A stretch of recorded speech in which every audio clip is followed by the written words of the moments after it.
What makes a great open world RPG? Well, it should have a large map with interesting things to find, an array of weapons and combat styles to interact with the world's enemies. It should have a good leveling system that rewards dedication. It should immerse the player and make them feel like a small piece of a bigger world. Decision making, side quests, secrets, there is so much that goes into the creation of these type of games. But do you know what pushes some games from great to legendary? Cosmetic DLCs. Nah, I'm kidding. Really? Maybe you're not as worthless as I thought. It's the lore. Game lore is the narrative or backstory that is created within a video game. It encompasses the history, characters, locations, and events that shape the game world. Think of the Elder Scrolls, with the giant map of Tamriel that covers an entire continent, the different races from orcs to Khajiits, historic wars and active factions. This is lore. Or even Witcher, the School of the Wolf, Trial of the Grasses, the Witcher contracts, the Nilfgaardians versus the Northern Realms, Gwent. Play Gwent? It gives you an entire fictional, or sometimes non-fictional, world to learn about. It makes people like me watch thousands of YouTube videos on Elden Ring lore to discover more. I'll admit, I still don't have a clue what Elden Ring is about, but the point is, it adds depth and believability to the game and gives the player reasons to become invested. It's integral. And do you know which series has some of my favourite lore? Animal Crossing. Nah, I'm kidding, you've seen the thumbnail and title. It's Fallout. The world of Fallout has so much depth. From New Vegas to Nuka-Cola, Robco, Stimpaks, Raiders, the Brotherhood of Steel, the Enclave. This world is jam-packed with great lore. So much so that not only has it led to one of the most successful video game franchises in terms of both sales and popularity, but its translation to the TV led to Amazon's Fallout show being equally as successful. Everybody, it seems, loves the world of Fallout. So naturally, when a game has such great lore, it's a series that you want to play often. But the issue is, it's been 10 years since players got that experience, and it might be another 10 years before we get another. Rather than continuing to produce new games for this legendary series, Bethesda have turned their attention to a MMORPG version, which doesn't really do the series justice, and they released a planet-hopping adventure with Starfield. With The Elder Scrolls 6 still far away in the distance, the hopes of Fallout 5 releasing soon doesn't look likely. It could be a 20-year hiatus without a Fallout game. So it begs the question, are Bethesda wasting the Fallout series at this time? Well, in this video, I plan to give the whole history of how Fallout came to be, how Bethesda acquired the rights, where they took it, and where they're at right now. And finally, I plan to answer the question, is Fallout wasted with Bethesda at this time, and should they consider outsourcing the IP? Quick side note, as always, I am so grateful for all the support that I've received since I started the channel. If you're new here and you love games like Fallout, please consider subscribing. Anyway, let's get into it. So, to start with, let me tell you the story of where the concept of Fallout came from and how it got to where it is today. The Fallout series was created by Tim Kaine and developed originally by Interplay Entertainment. It started as a spiritual successor to a 1988 game called Wasteland, with a focus on retro-futuristic post-apocalyptic world shaped by an alternate history where atomic age technology and culture continued well into the future. The original Fallout game was released in 1997, created by Black Owl Studios, who are now known as Obsidian. This game started it all. It's a top-down, turn-based RPG, set in a post-nuclear wasteland in 2161. You play as the Vault Dweller, sent from Vault 13 to find a water purification chip. This game established the special system and dark humor. This game sold 600,000 copies and was reviewed incredibly well. A direct sequel, set 80 years after the events of the first, Fallout 2 followed the same overall design. You played as the Chosen One, a descendant of the Vault Dweller, on a quest to find the Gek. It expanded the world, added more mature content, and refined the mechanics from the first game. This game sold less than half of the first, but it still reviewed well. Fallout Tactics, Brotherhood of Steel, and Fallout Brotherhood of Steel both released afterwards in 2001 and 2004 by Microforte and Interplay respectively. These games did okay, but did not match the reviews of the first two. Unfortunately, the publisher of these games, Interplay, went bankrupt in 2004. Bethesda at that time was starting to become a household name after their open world RPGs, The Elder Scrolls Arena, Daggerfall, and Morrowind. Bethesda acquired the rights to make games based on the Fallout IP after Interplay went bankrupt and closed down Black Owl Studios, the studio which had developed both Fallout and Fallout 2. The original agreement was for Bethesda to make Fallout 3, along with an option to develop 2 sequels. But in 2007, under growing financial pressure, Interplay sold the entire Fallout IP to Bethesda. And then, in 2008, we got to see Bethesda's first take on the Fallout franchise with Fallout 3. This represented the series' first foray into the first-person or third-person 3D perspective gameplay.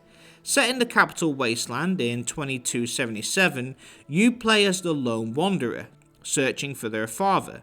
It kept the special system and added the VATS for turn-based style targeting in real-time combat.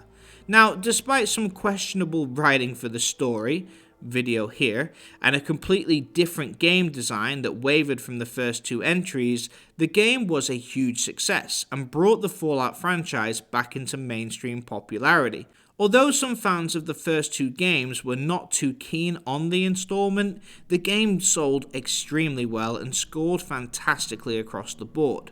Bethesda at this point had released Oblivion just 2 years beforehand and established their studio as, arguably, the best open-world RPG creator at that time. The success of Oblivion gave Fallout 3 a boost and followed Bethesda's much-loved formula at that time. It sold 12.4 million copies, outselling Oblivion, and even today maintains a 93% score on Metacritic, placing it as one of the greatest RPGs of all time. This was huge because Bethesda had already proven themselves with the Elder Scrolls series, but by replicating the success of Oblivion and Morrowind with Fallout 3, it became a fan favourite.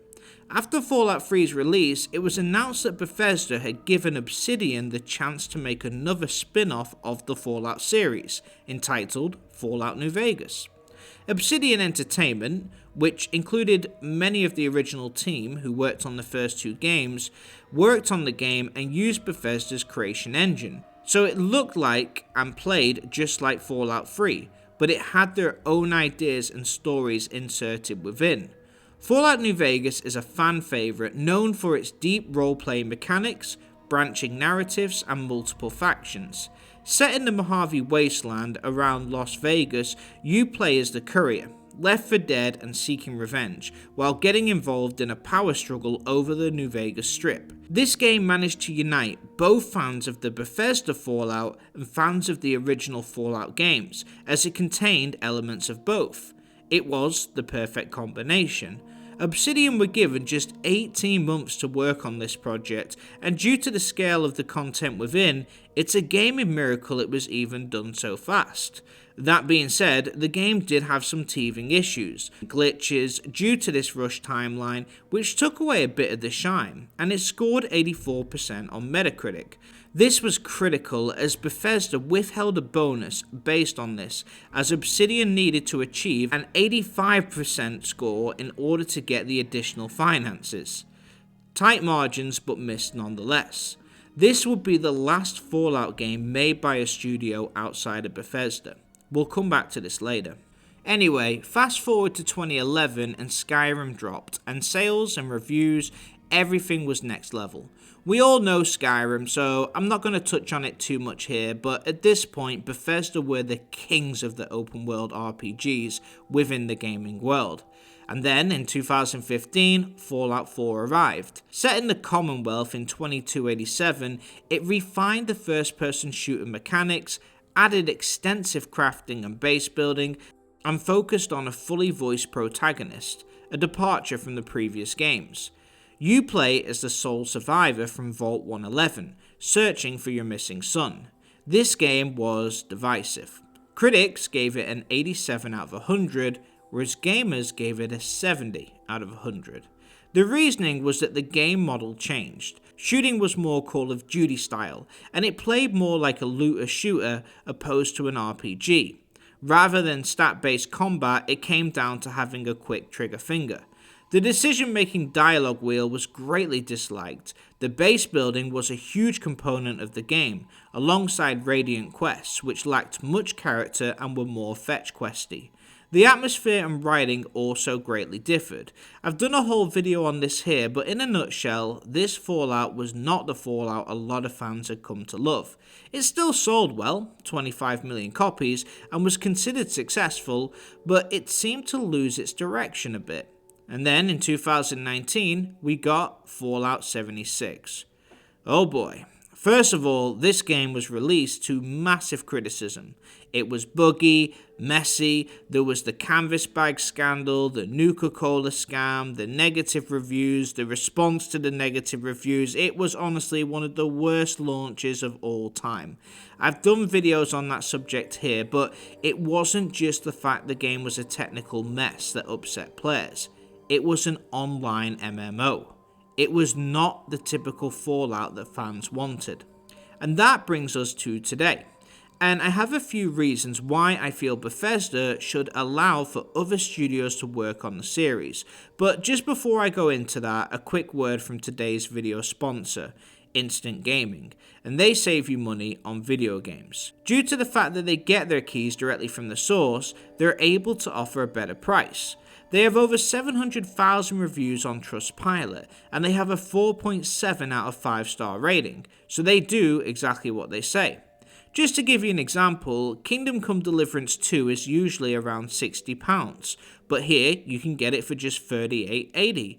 Or the new Monster Hunter Wilds is normally £70, but here for just $41.79. The upcoming Assassin's Creed Shadows is normally placed at £70, but here you can get it for just $42.04. You buy a few games through Instant Gaming, and in the long term, it saves you a lot. That way you can have extra money to get other games. And it's super easy to use. You just pick your game, pick your platform, make your purchase, and you get your code. Enter your code in on your preferred system, and voila. There it is, ready to go. So if you want to save money on video games whilst also supporting the channel, click on the first link down in the description. And thank you for Instant Gaming for sponsoring this video. Anyway, back to it. So we've covered Fallout's history, and we can look at the present and then to the future.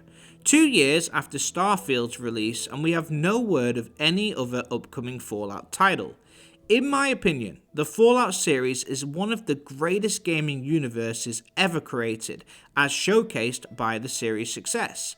Fans are dedicated to this world, and we can see online people who collect art, posters, and memorabilia of Fallout. It has a huge following and some of the most dedicated fans in gaming. But the problem is, it could be a very long time until we see another game like this due to Bethesda's schedule. I have 4 points to cover on why I feel Bethesda should consider outsourcing the IP. The first is the differences between the fans' desires and Bethesda's vision. Even prior to Fallout 76, we could start to see Bethesda removing many key attributes that made Fallout Fallout. In Fallout 4, they had removed many of the RPG mechanics. The writing was different, the quests had been changed from well-written deep narratives with decision-making to short linear Radiant quests. A Radiant quest means that the computer creates the quest for the player. Go to X place and get X item. Compare this to quests from Fallout 3, which had long narratives, branching decisions, and left an impression on the player. Fallout 4's combat also played more like an action looter shooter opposed to more strategic setup that was in previous entries. Add to this the settlement building feature, which wasn't just a sideshow but a huge percentage of the main game. It was optional, yet unavoidable. The writing was also more safe and less risky, which made stories more plain and boring. Player freedom was stripped back as well, as essential NPCs couldn't be harmed, and outcomes often couldn't be changed. The dark grey world of Fallout 3 was replaced by a bright blue-skied alternative. Although the game was still a great game in my opinion, Bethesda had already begun to depart from what made Fallout games so special and changed it from a deep RPG into a more broad appeal type game. The games that they've released afterwards have continued this trend, and this to me indicates that if they were to continue to be the only studio providing Fallout games, by the time they release their next Fallout entry, it would see even more core elements removed, making the series unrecognizable. I fear Bethesda have forgotten what makes a Fallout game a Fallout game. This is the first reason I feel Bethesda should outsource the series. The second reason is the differences between fans' desires and Bethesda's future vision. 76 is an issue. As a Fallout fan who's played every entry, I can say Fallout has always been about survival, isolation, and exploration. It's about wandering through a harsh, post-apocalyptic world, facing tough choices and carving out your own story. A single-player, offline RPG where you change the world. Fallout 76, however, feels like a totally different game. Instead of that haunting sense of solitude, you're in an online playground filled with microtransactions, emotes, and content that feels shallow by comparison. It's built for social experiences, not for the deep, immersive storytelling that's always been at the heart of Fallout. Rather than a game about forging your path, trying to survive, exploring abandoned buildings and discovering things, it's turned into an online looter-shooter where you and your friends in multicolored power armor suits mow down hordes of enemies with ease. Now for fans who enjoy multiplayer and frequent updates, Fallout 76 does have its place. But for players like me, who miss the isolation, survival and exploration of classic Fallout games, it will never hit the mark. It's all online, it provides a different ambiance, has a lot of microtransactions, and it's just a totally different game. As a result, a lot of Bethesda fans did not play 76 and preferred to play the older installments. A lot of fans did not like Fallout 76 as it was not the type of game they wanted to play. They wanted the offline, open world, isolated exploration type of game that they'd come to associate Fallout with, like every game before this online version. 76 was not that. Case in point, Fallout 4 sold 25 million copies. Fallout 76 sold 1.4 million copies. Now, I know it had a rocky launch, but think about that. 5% of people who played 4 went on to play 76. The bottom line is, it's just not the game that Fallout fans want. It satisfied a different audience. There is a huge difference between an offline open world RPG compared to an online MMO. They are two different genres which attract two different crowds, and unfortunately, most Fallout fans prefer the first. And the biggest problem is that although fans don't want to see the series move in this direction, Bethesda are fully committed to it. Recently, Bethesda had an online event called Fallout Day, where they discussed everything Fallout. I did a video on that here, but the main takeaway is that the entire day was dedicated to Fallout 76. They added new pets, fishing, you can play as the ghoul, there's a new dungeon, new furniture, and that took up the whole event. But this is where the issue lies, that the future looks bleak. By dedicating the entire Fallout Day solely to 76, it shows that Bethesda are focused solely on Fallout 76 and prioritize that game above any offline Fallout games. Fans have voiced concern and asked for Bethesda to return to the formula of their previous Fallout games, but Bethesda responded with, "We have no intention of stopping." By preferring this style of game, adding microtransactions, memberships, cosmetics, it's clear that Bethesda do not intend to give up on this current game. It makes too much money. This is fine if it does not impact the offline aspect of the series, which it has. By dedicating an entire Fallout day to only Fallout 76, Bethesda have shown that they're in no rush to make another sequel to Fallout 4 anytime soon.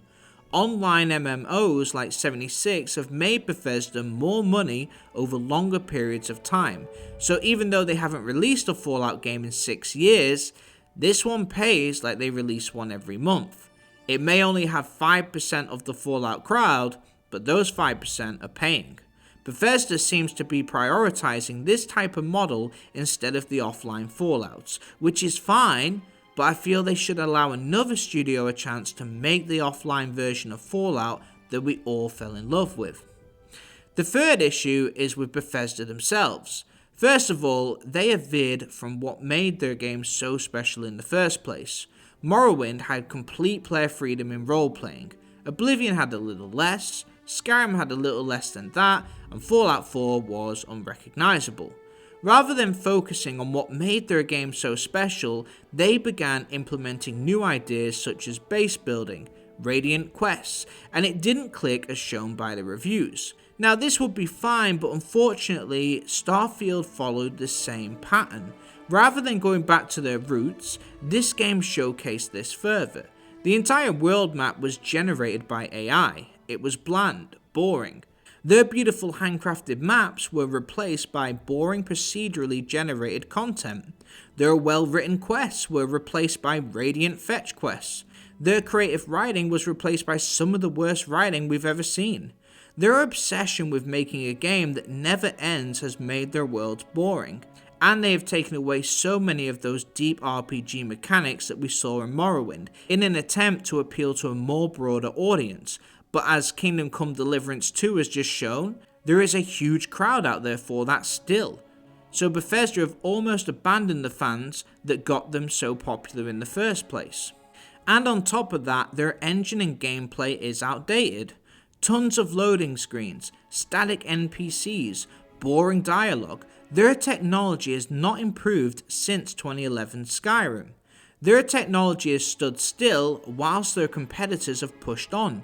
And because they refuse to upgrade or consider changing technology, studios like CD Projekt Red, Warhorse and Rockstar keep improving the standards in gaming, and Bethesda keep falling further behind. They've gone backwards in game design, writing, and their engine cannot compete with today's games. They went from a studio that released Fallout 3 and Skyrim to a studio that released Fallout 76 and Starfield. Their games are taking longer to make, but arrive with less content somehow. Skyrim had over 120 handcrafted dungeons. Starfield had about 12. Skyrim's map was huge and handcrafted. Starfield's all procedurally generated. So we see a decline in quality in their games over time and less handcrafted content, and yet the time to produce these games is taking longer. Oblivion, Fallout 3, Skyrim and Fallout 4 all came out within a 9-year window. Starfield took 8 years by itself. As of right now, if they were the only studio allowed to make Fallout games, it could take 15 years before we see a new Fallout game. The Elder Scrolls 6 still hasn't got a release date, and that was announced 7 years ago. Where will you be in 15 years? Bethesda's current state is another reason why I feel they should outsource the IP to another studio. And then we have the proven test subjects. Bethesda allowed Obsidian to make Fallout New Vegas in 2010, and it was an incredible game, one of the best in my opinion. It had deep role-playing, stat-based dialogue, hundreds of quests with branching storylines and decision-making. In my opinion, Obsidian's Fallout New Vegas is the better of the past 4 Fallout games, but the issue is, they were only given 18 months to make it. So Bethesda, who took 8 years to make Starfield, gave Obsidian just 18 months to make Fallout New Vegas. That seems unfair, but either way, somehow they managed to get the game out and it is now a fan favourite. After that, Bethesda never gave another studio a chance to make another Fallout game. But the question is why? You cannot deny that Fallout New Vegas was a success in many ways.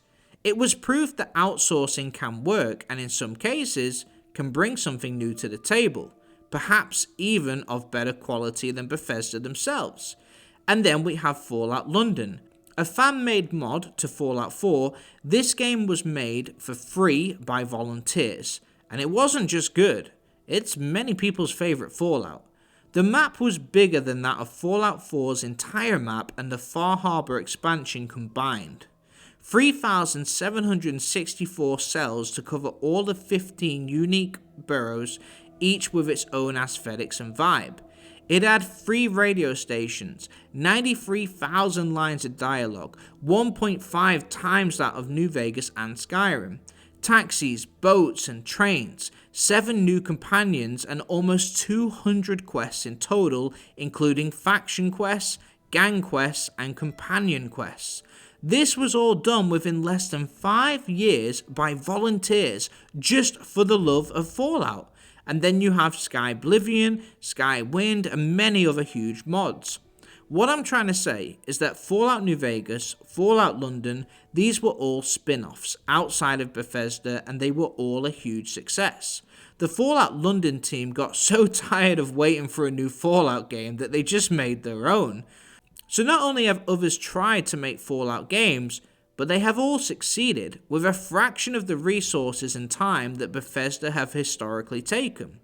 In the past 10 years, since Fallout 4's release, we could have had 5 Fallout New Vegases, or 5 Fallout spin-offs.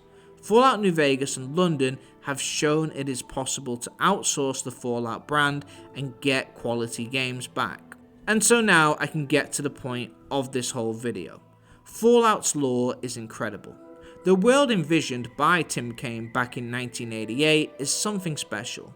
The universe that he created and the inhabitants within it are truly remarkable.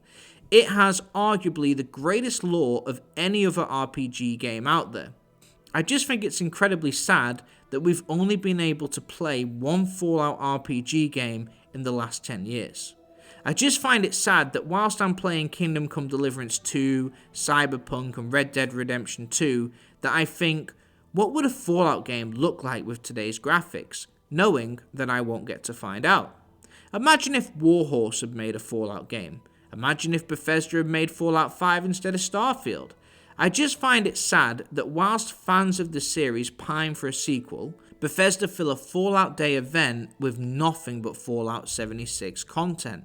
And I find it sad that in a world where Fallout New Vegas and Fallout London brought so much to the table, Bethesda still deemed no one worthy to get a shot at any sort of spin-off.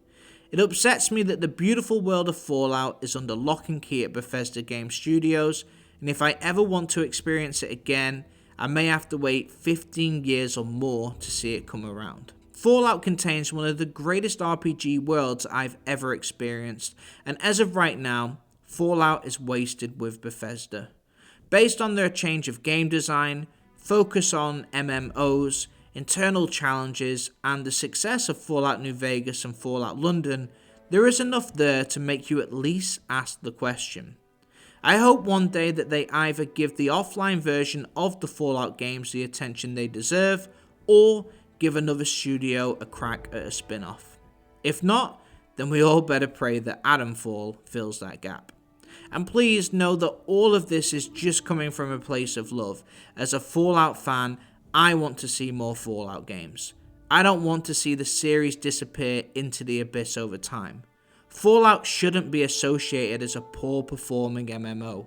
It should be competing at the very top with the Kingdom Come Deliverances, the Witcher 3s and the greatest RPGs of today. Anyway, that's it for this one, but what do you guys think? Do you miss having offline Fallout games? Do you think Bethesda should outsource the Fallout series? Or do you think it's better that Bethesda have the IP all to themselves? Would you be happy if Fallout 76 is the last Fallout game ever? Let me know your thoughts in the comments. If you enjoyed the video, please give it the thumbs up, and if you're new here, please consider subscribing. I'm Av Gaming, where we do video game analysis, identifying what makes great games great and what could make good games great as well. Thanks for watching. Av out.